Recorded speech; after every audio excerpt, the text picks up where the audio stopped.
good old Juzam Djinn. Um, I think that I had done a sketch. I think in this case it was just Jesper's name for the card, and that was it. I knew it was going to be a genie of some kind.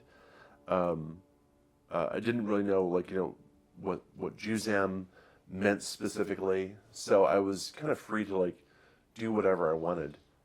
Uh, so I did a couple different versions of, like, of the creature, just like him, looking off into the distance, but it didn't really have anything active. There was nothing happening story-wise. So I had, like, him picking up, like, the, Aladdin's equivalent and just intimidating him.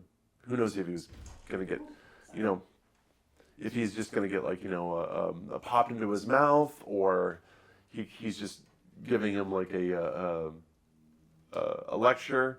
You're not really sure what's going to happen. And I think that sort of like that smile that he had was definitely part of the personality. Is that I've got you, and I'm gonna tell you something really bad, or I'm gonna eat you. Who knows? But originally the sketch that I did, and I was probably influenced a little bit by demons. So, like, the movie Legend, the guy with the really big horns. So I wanted big horns, but I knew he was gonna be. I wanted to make him green. But the original sketch, he didn't really have a nose. But I wanted to put like I wanted to put a ring in there.